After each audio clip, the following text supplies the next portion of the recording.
Rajulun,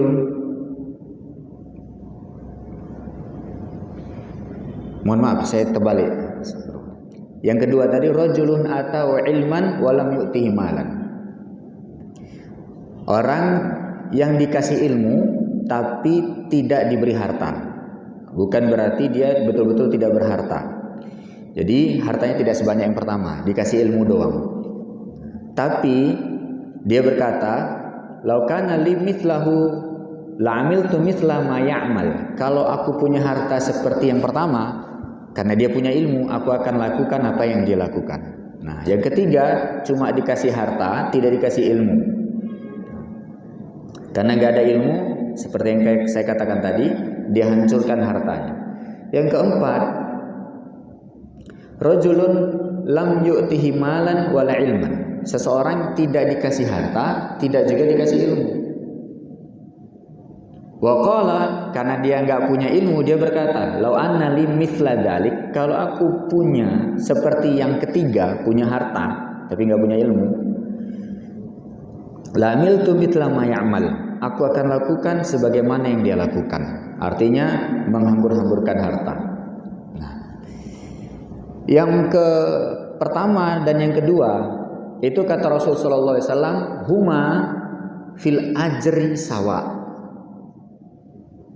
Mereka berdua dalam mendapatkan pahala sama.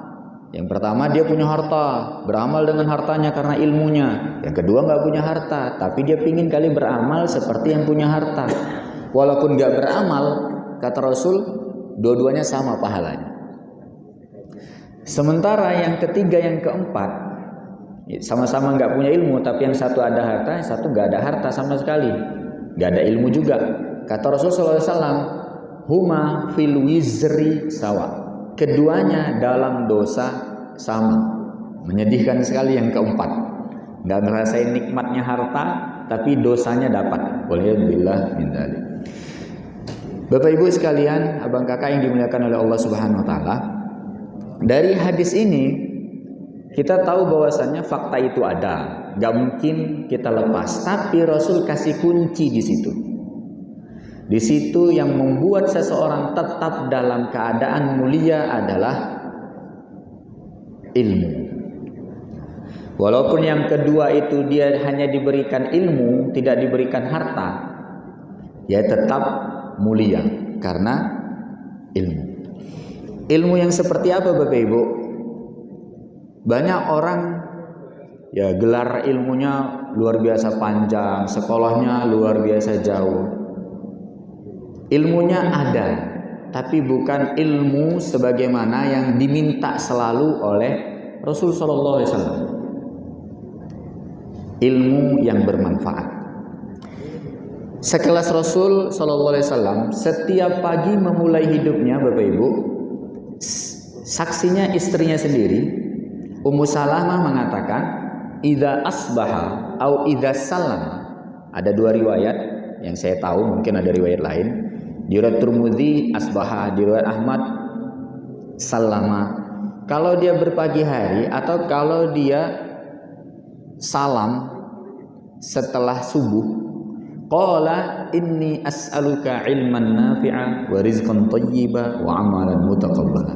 Dia berkata, "Ya Allah, aku mohon kepadamu ilmu yang bermanfaat, rezeki yang thayyib, dan amal-amal yang diterima." Nah, di sini Rasul pakai kata ilmu disanding dengan nafi', bermanfaat. Kalau kita tidak meminta ilmu, setiap harinya dikasih ilmu nggak Bapak Ibu? Pasti. Allah Al-Wahhab, Allah kasih ilmu. Cuma Rasul ngajari, diminta ilmu itu harus bermanfaat. Bahkan di zikir paginya dia mengatakan, "A'udzubika min ilmin la yanfa' wa qalbin la yakhsha wa nafsin la tashba' wa du'ain la yusma'." Aku berlindung kepadamu dari ilmu yang tidak bermanfaat. Apa sih ngerinya ilmu yang tidak bermanfaat ini? Mungkin kita lawan kata dari manfaat itu sia-sia di dalam pikiran kita. Tapi di Al-Quran lawan kata manfaat itu bukan sia-sia Bapak Ibu, tapi bahaya. Inni la amliku lakum darra wala naf'a. Aku tidak bisa memberikan bahaya, tidak juga bisa memberikan manfaat, kata Rasul. Jadi ternyata kenapa Rasul ajarkan kita agar minta ilmu? Jangan biarkan ilmu itu datang begitu saja, nggak diminta, agar ilmu itu bermanfaat. Karena memang lawan dari kata manfaat adalah bahaya. Contoh kecil, ilmu tentang anatomi tubuh, kedokteran. Kalau kita tidak minta bermanfaat, apa yang terjadi? Itu tidak akan membuat kita menjadi bermanfaat. Tapi ilmu itu kita gunakan untuk bagaimana kita memanfaatkan. Nah, itu bahaya. Ilmu apapun itu, kalau kita tidak minta kebermanfaatannya, malah kita nanti yang akan memanfaatkan orang lain dengan ilmu itu. Nah, kita tahu lah dari sisi kesehatan udah banyaklah perlahan karena dunia ini terbuka informasi, akhirnya kita tahu, kita bisa hati-hati dengan diri kita sendiri bagaimana tentang kesehatan ini. Dari mulai bayi kita sudah dibohongi. Nah, ternyata tidak boleh seseorang itu menawarkan susu formula ketika bayi baru lahir, kecuali memang ibunya yang minta. Nah, itu cukup tidak baik bagi bayi. Dan banyak lagi lah. Bapak Ibu yang dimuliakan oleh Allah Subhanahu wa taala, itu tentang kesehatan tubuh, tentang kesehatan spiritual, ruh. Kalau seseorang yang belajar tentang ilmu spiritual tidak meminta kebermanfaatan ilmunya, inilah yang dikatakan Allah dan ditakutkan oleh Rasulullah sallallahu alaihi wasallam. Al-alimu su', ulama yang jahat. Waliyadzubillah min dzalik. Dan ini lebih ngeri daripada iblis, lebih ngeri daripada Fir'aun itu sendiri. Karena berulang-ulang Allah berfirman dalam Al-Quran, "Faman azlamu mimman iftara 'ala Allahi kadhiba." Siapakah yang lebih zolim? Adakah yang lebih zolim dibanding orang yang mengada-ngada atas nama Allah? Pakai simbol-simbol Allah, dia mengada-ngada. Kenapa begitu Bapak Ibu? Itu jauh lebih mudah mendapatkan validasi, bahkan pengagungan. Karena kan yang paling nikmat di dunia ini eksistensi dan validasi, apalagi pengagungan. Cara paling mudah dengan cara pakai embel-embel agama. Karena orang pasti takut kalau udah bawa embel-embel agama, pasti mudah percaya. Maka dari itu mohon doanya bagi orang-orang yang diamanahi menyampaikan agama untuk jujur menyampaikan. Karena jelas di sini ada yang seperti itu, yang ditakutkan Rasul dan yang dikatakan oleh Allah dalam Al-Quran, orang paling zalim. Nah, begitulah kalau tidak minta kebermanfaatan ilmu. Maka terkadang kita heran, banyak alim asal takbir akbar begitu banyak, begitu rame, tapi kok akhlak makin mundur. Apa yang terjadi? Yang terjadi bukanlah perbuatan kita, tapi tujuan dari perbuatan kita. Ketika panitia tujuannya memang untuk rame, ya ramenya aja dapat. Apalagi ustadznya kena juga, biar rame, biar terkenal, itunya aja yang dapat. Tapi kalau niatnya memang untuk perubahan yang lebih baik, pasti insya Allah itu yang dapat. Innama likulli imri'in ma nawa. Itu udah jadi garis kehidupan. Sesungguhnya bagi setiap orang hanya mendapatkan yang dia tuju. Maka dari itu saya katakan, yang terjadi nanti bukan perbuatan, tapi tujuan dari perbuatan. Itu pasti. Nah, itu kenapa ditekankan ilmu yang bermanfaat. Nanti kita cari lagi, kita bongkar lagi rezeki yang thayyib, amal yang diterima. Itu panjang. Kita karena pembahasannya adalah agar kita tidak sengsara meskipun tidak ada harta. Dan juga tidak sombong meskipun banyak harta, atau senantiasa selamat dan bahagia dalam keadaan berharta, melarat atau berharta. Nah, Bapak Ibu yang dimuliakan oleh Allah Subhanahu wa taala, Rasul kasih solusinya ilmu. Gimana caranya? Diminta, sebagaimana Rasul sallallahu alaihi wasallam setiap pagi minta. Nah, insya Allah kalau diminta ilmu yang bermanfaat, kita akan mendapatkannya. Di antaranya terkait dengan ini, ilmu yang paling penting dipegang oleh Umar bin Khattab. Waktu Rasul SAW ada masalah dengan istri-istrinya, dia tidur di masjid sampai bebekas punggungnya tikar pelepah kurma. Umar bin Khattab radhiyallahu an melihat Rasul menangis dan mengatakan, "Rasul, kau ini Rasulullah. Kenapa seperti ini? Mintalah keluasan. Lihatlah bagaimana Raja Romawi, Kaisar Persia. Mereka betul-betul nyaman dengan kehidupannya."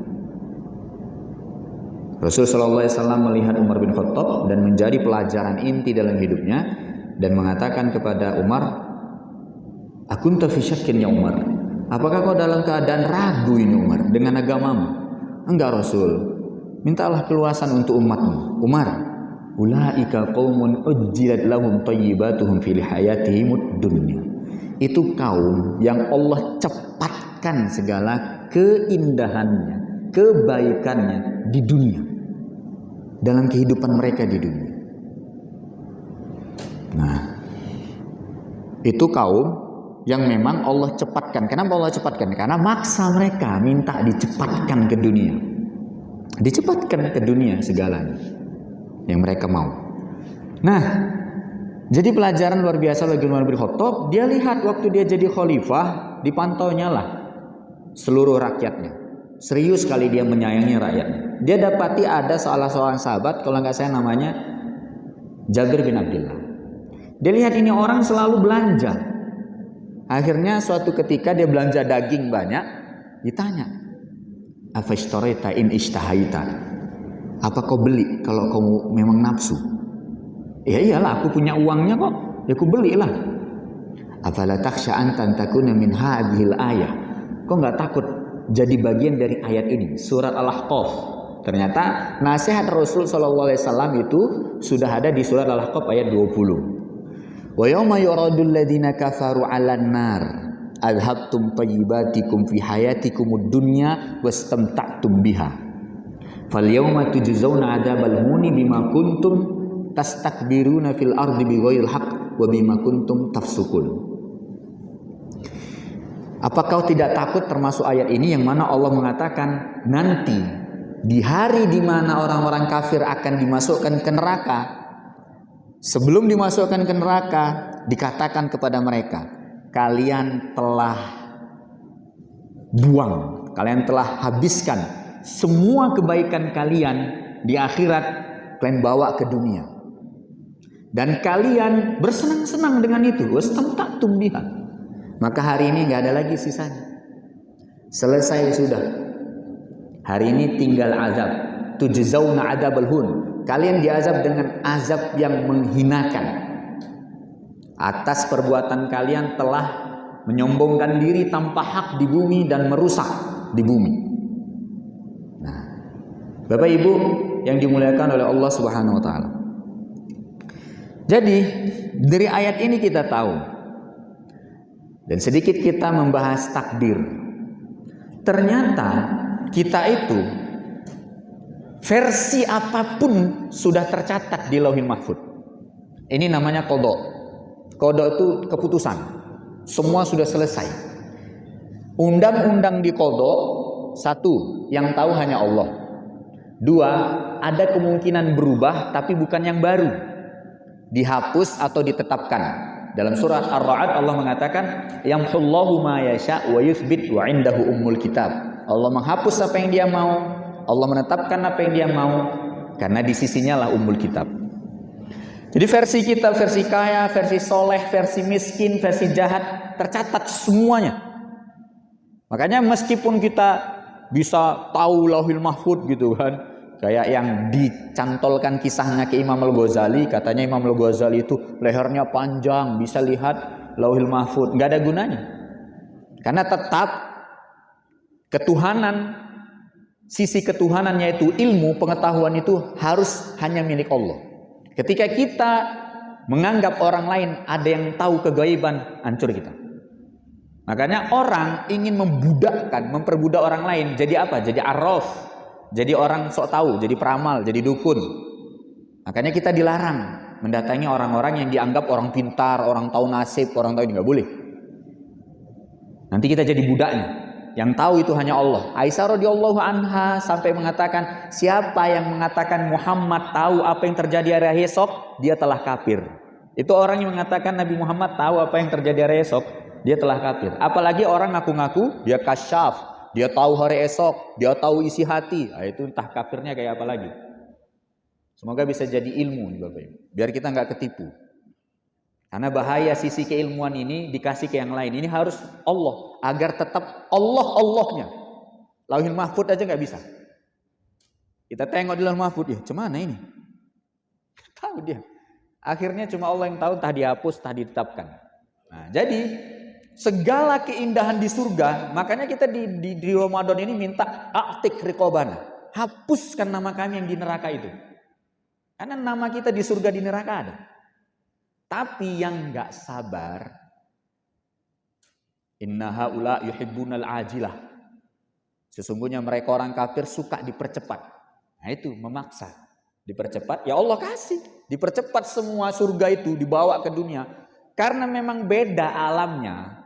Harusnya kan gitu mewah, tapi nggak bisa ke dunia. Ke dunia itu saya lihat rumah yang paling mewah, sependek pengetahuan saya tengok-tengok lah, saya search, itu 14 triliun. Itu dibanding satu kebaikan aja, itu udah sekali baca Al-Fatihah aja udah kalah. Kalau dikali-kalikan ya. Karena satu kebaikan itu kali 10. Al-Quran itu udah 10. Satu hurufnya kali 10. Dan anggap aja satu kebaikan itu gaji 1000. Itu udah berapa puluh ribu. Dikali lagi 700, dikali lagi berlipat-lipat. Ya sholat sunat sebelum subuh aja lebih baik daripada dunia dan isinya. Sholat sunatnya, apalagi sholat subuh. Artinya ketulusan itu nggak bisa dibalas dengan dunia. Ketulusan itu dibalas dengan yang lebih-lebih. Allah Maha membalas. Nah, Bapak Ibu yang dimuliakan oleh Allah Subhanahu wa taala. Nah, jadi disitulah ilmunya, bahwasanya ternyata segala versi kita ini sudah tercatat. Makanya Rasul memotivasi, la yaruddul qada illa doa. Tidak ada yang bisa menolak ketentuan buruk kecuali doa. Karena kita nggak tahu terjadinya kayak apa. Umar berdoa, ya Allah in katabta alayya syaqawah famhuha fa innaka tamhu ma tasha wa tuthbitu 'indaka ummul kitab. Kalau sudah tercatat di sana aku itu sengsara, ya Allah hapus, ya Allah hapus, tolong. Karena kalau kau menghapus apa yang kau hendaki, kau menetapkan apa yang kau hendaki. Karena di sisimulah ummul kitab. Kalau di sisiku aku yang ngapus-ngapus kan gitu. Karena di sisi Allah kita mintanya ke Allah. Nah, Bapak Ibu yang dimuliakan oleh Allah Subhanahu wa taala. Jadi disinilah ilmunya, bahwasanya dunia akhirat itu tidak terpisah sama sekali. Seakan-akan aja terpisah. Apa yang kita rasakan, nah itu udah jatah kita. Makanya para sahabat itu ketika dapat harta banyak-banyak, dia malah menghindar. Makanya kita nggak akan pernah menandingi mereka, nggak akan pernah. Luar biasa mereka. Sa'id bin Amir, salah seorang gubernur di kota Hims, disebut Kuwaifah. Waktu Umar dipilih menjadi khalifah, dia nasihati. Ya, siapa yang bisa melakukan nasihatmu itu? Kaulah, kau yang terpilih kok. Kata Sa'id bin Amir. Akhirnya dia diminta sorenya untuk jadi gubernur kota Hims. Dia nggak mau, marah Umar. Kau pandai nasihati. Giliran aku minta tolong kau nggak mau.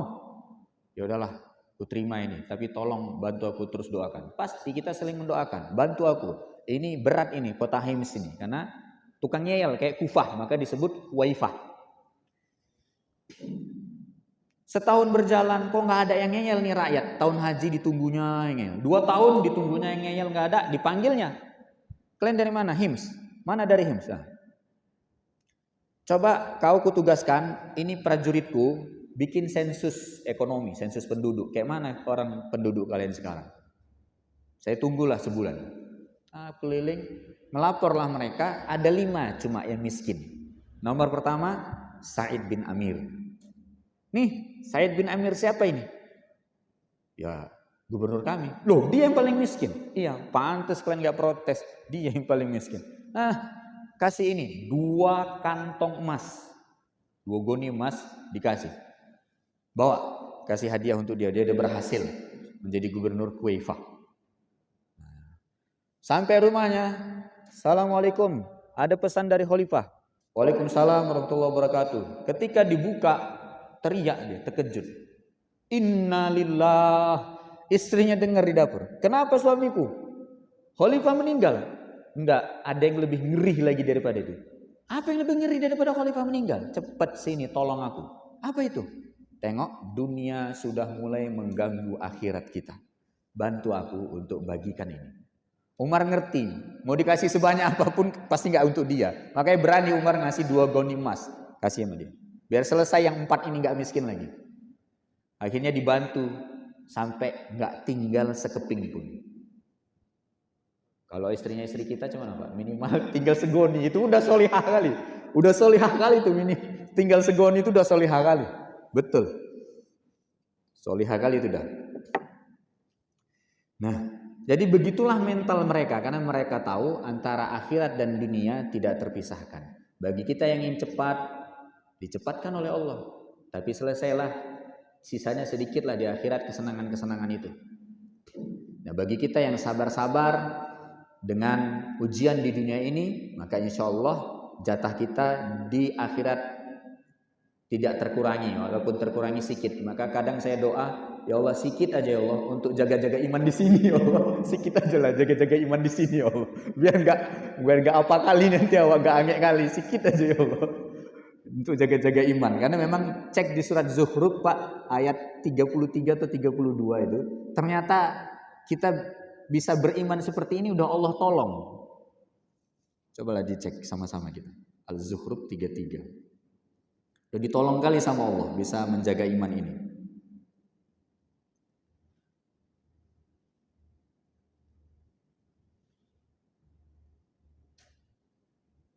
Ada yang udah dapat duluan?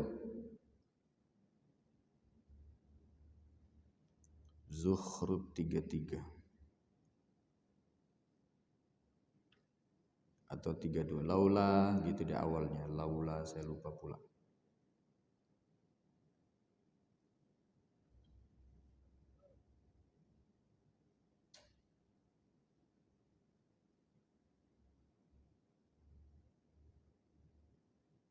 Nah, 33. Walaula an yakuna nasu ummatan wahidatan. Andainya bukan karena khawatir manusia itu jadi kafir semuanya, kami pasti udah jadikan bagi orang-orang kafir itu rumah-rumah mereka genteng-gentengnya dari perak gitulah. Sukufan min fiddah wa ma'arij 'alaiha yuzharun, dan semua pernak-perniknya dari emas. Nah, jadi yang diambil oleh orang-orang kafir di dunia itu tuh udah direm sama Allah. Jadi biar kita nggak angek kali, biar nggak ikut-ikutan kafir gitu. Kalau nggak kita udah kafir juga. Nah, itu Allah sendiri yang mengatakan. Jadi Allah sayang agar kita betul-betul tidak angek kali lah gitu. Bahasa Medannya.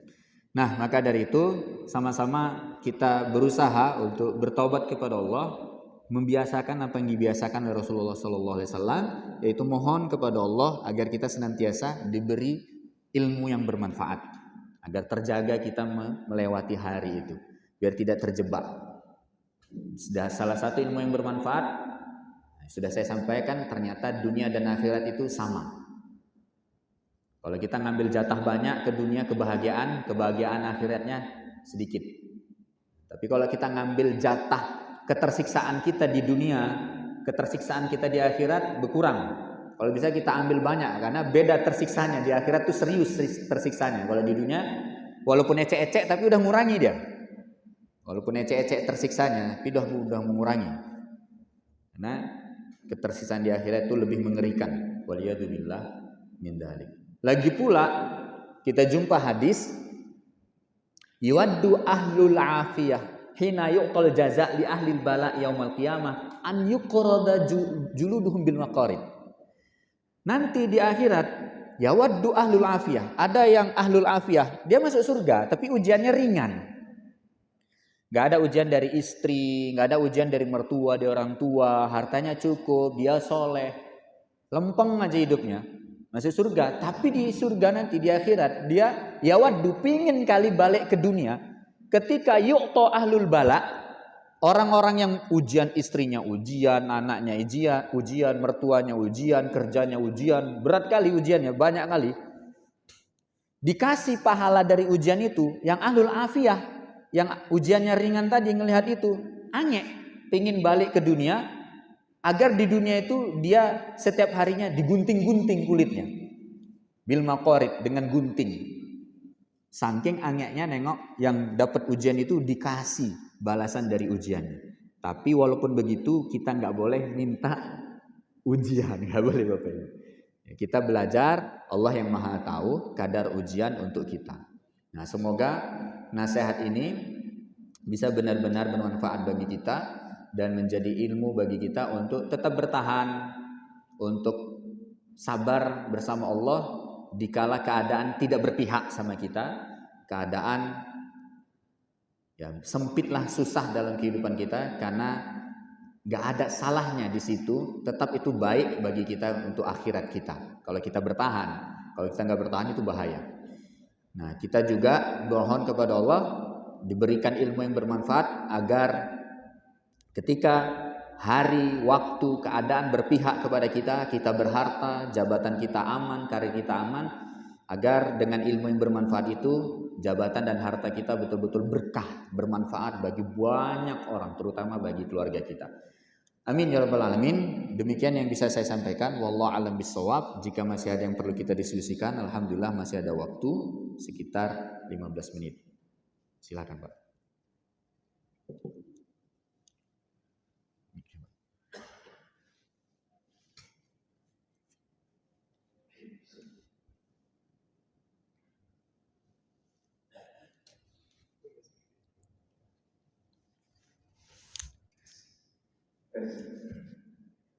Assalamualaikum warahmatullahi wabarakatuh. Waalaikumsalam warahmatullahi wabarakatuh.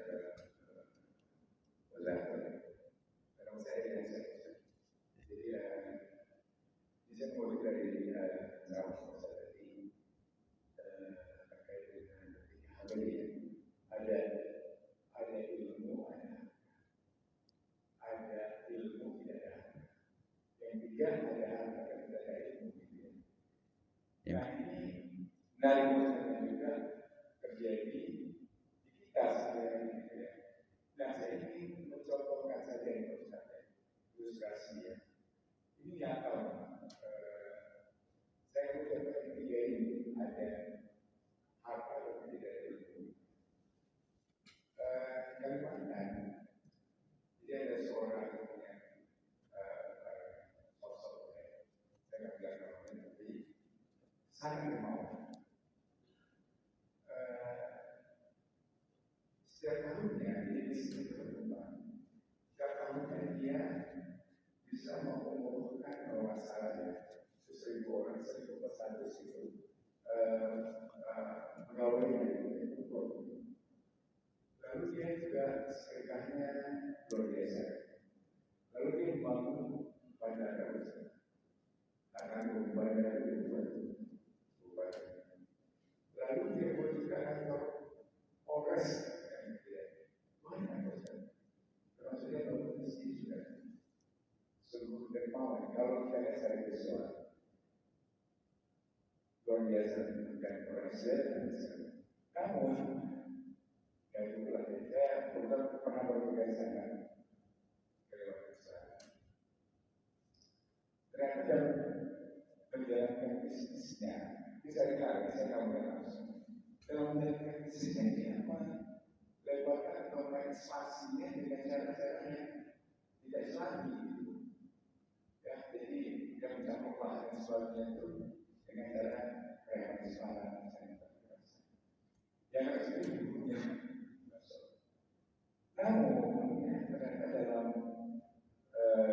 perkembangan korporasi sangat besar, dia bisa mengumpulkan sampai 1.000, lalu bisa membuat meski, lalu membuat bandara dan sebagainya.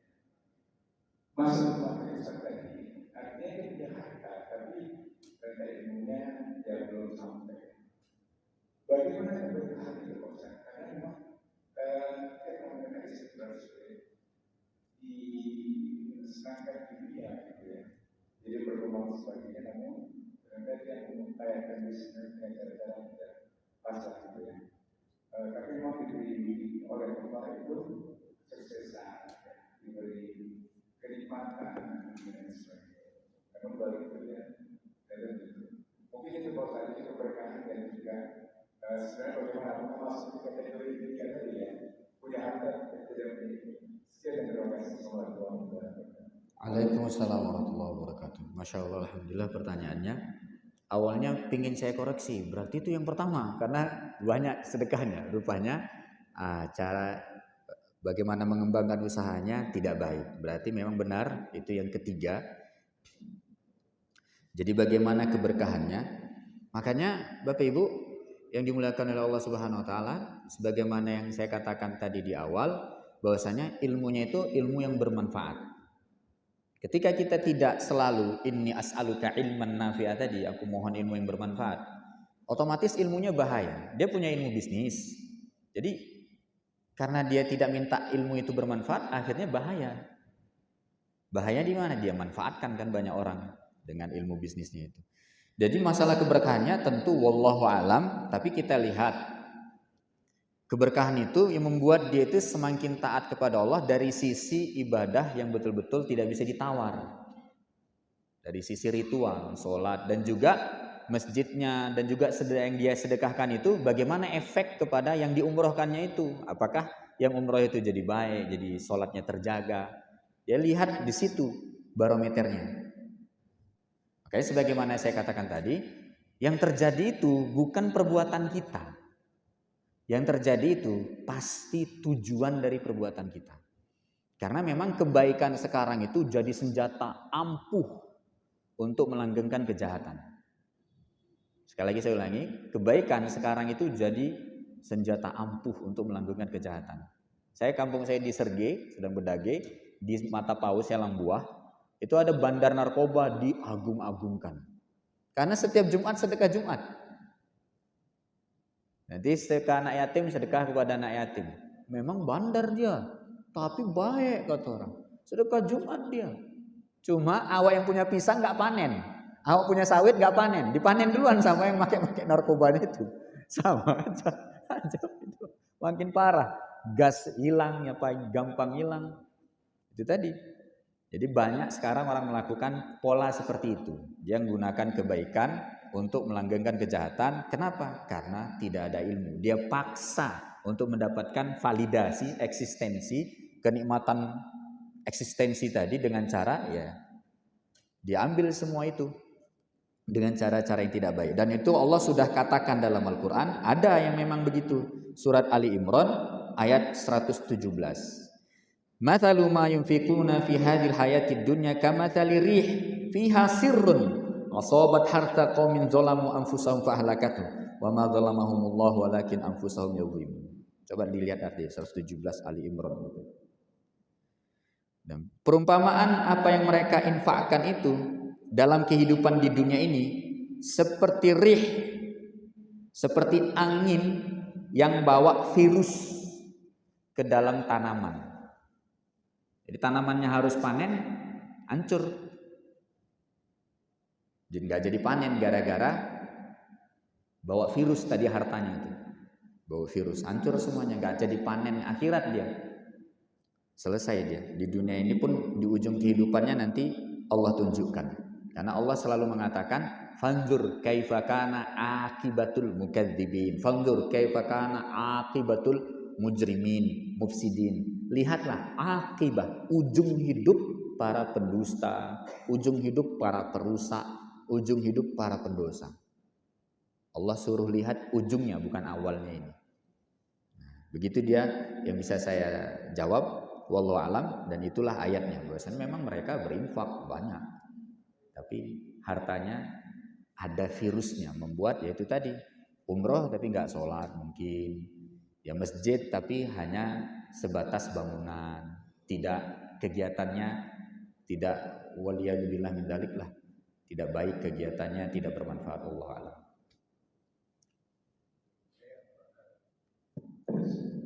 Apakah itu menetralkan bahwasannya ya sisi dia berbuat yang tidak sami, sisi apakah itu menetralkan ya? Wah, alhamdulillah. Nah, jadi apakah itu bisa dikategorikan menetralkan? kembali kepada barometer utama kebaikan kehidupan kita itu ada di sholat. Kalau dia memang makin bagus sholatnya, dia makin baik, dan insya Allah nanti akan membuat dia betul-betul bertobat, dia nggak akan gitu lagi. Bisa jadi itu adalah upaya dia menetralkan. Semuanya kembali ke niat, Pak. Semuanya kembali ke niat. Tapi kalau menjadi kebiasaan, biasanya sulit. Yang paling sulit kata ulama adalah merubah pola. Lama kita dengan pola yang salah hingga mengkristal, berat kali. Berat kali merubahnya, apalagi masalahnya sudah kena dunia. Semua kita, mau sesoleh apapun, nikmat dunia ini mengerikan. Para sahabat aja yang ditakutkan oleh Rasulullah SAW adalah ketika mereka disentuh dunia. Bukan kemiskinan, tapi disentuh oleh dunia. Apalagi kita. Jadi ketika dia sudah menikmati itu dan dia biasakan, dia pakai pula cara-cara simbol-simbol agama tadi untuk menutupi ketidakbaikan dia tadi, maka sependek yang saya tahu itu akan membuat dia malah terjerumus makin jauh, makin sulit. Jadi bukan menetralkan. Ya kalau menetralkan itu sekali-sekali kejahatannya. Tapi kalau polanya dia memang begitu, berarti memang itu sudah dia jadikan senjata untuk melanggengkan polanya itu. Dijadikan senjata. Tapi kalau sesekali terjerumus, ialah kita semua seperti itu. Netralkannya dengan banyak-banyak sedekah memang. Karena sedekah kata Rasulullah SAW, tutfi'u khotoya kama yutfi'u al-ma'u an-nar. Dia bisa menghapus dosa, kesalahan, sebagaimana air memadamkan api. Wallahu a'lam.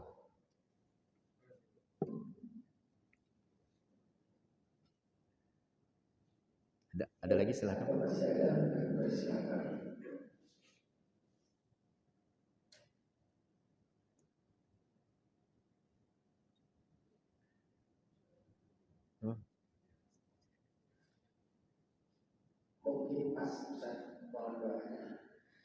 Alhamdulillah, baik, kita cukupkan dengan kita tutup dengan sama-sama kita beristighfar, memohon kepada Allah kebaikan-kebaikan terutama dalam wujud ilmu sebanyak-banyaknya yang bermanfaat. Amin ya rabbal alamin. Astaghfirullahaladzim, astaghfirullahaladzim, astaghfirullahaladzim. Alladzi la ilaha illa huwal hayyul qayyum wa atubu ilaih. A'udzu billahi samii'il 'aliim minasyaitonir rajiim. Bismillahirrahmanirrahim. Alhamdulillahi rabbil alamin wassalatu wassalamu ala asyrafil anbiya'i wal mursalin wa ala alihi wa sahbihi ajma'in. Rabbana lakal hamdu kama yanbaghi li jalali wajhikal karim wa 'azimi sultanik. Allahumma ighfir lana dhunubana wa dhunuba walidina warhamhum kama rabbawna shighara. Allahumma ighfir lana dhunubana wa li ikhwanina alladhina sabaquna bil iman wa la taj'al fi qulubina ghillan lil ladzina amanu rabbana innaka ra'ufur rahim. Allahumma innaka afuwun tuhibbul afwa fa'fu anna. Allahumma innaka afuwun tuhibbul afwa fa'fu anna. Allahumma a'tiq riqabana wa riqaba abaina wa ummahatina wa auladina wal muslimina wal muslimat wal mu'minina wal mu'minat minan nari ajma'in ya Allah ya arhamar rahimin. Allahumma inna nas'aluka ilman nafi'a. Allahumma inna nas'aluka ilman nafi'a wa rizqan thayyiba wa amalan mutaqabbal. Allahumma inna nas'alukal huda wat tuqa wal afafa wal ghina. Rabbana hab lana min azwajina wa dhurriyyatina qurrata a'yun waj'alna lil muttaqina imama. Rabbana atina fid dunya hasanah wa fil akhirati hasanah wa qina adzabannar. Wa sallallahu ala nabiyyina Muhammadin wa ala alihi wa sahbihi wa sallama ajma'in. Subhanakallah bihamdik nashhadu an la ilaha illa anta nastaghfiruka wa natubu ilaik walhamdulillahi rabbil alamin. Kami ucapkan terima kasih kepada Ustaz yang telah menyampaikan kajiannya kepada kita bersama. Mudah-mudahan apa yang disampaikan dalam kajian hari ini dapat menambah ilmu kita untuk dapat menjalankannya di kehidupan kita sehari-hari. Untuk itu kita berjumpa di tahun ini. Mohon maaf. Assalamualaikum warahmatullahi wabarakatuh. Waalaikumsalam.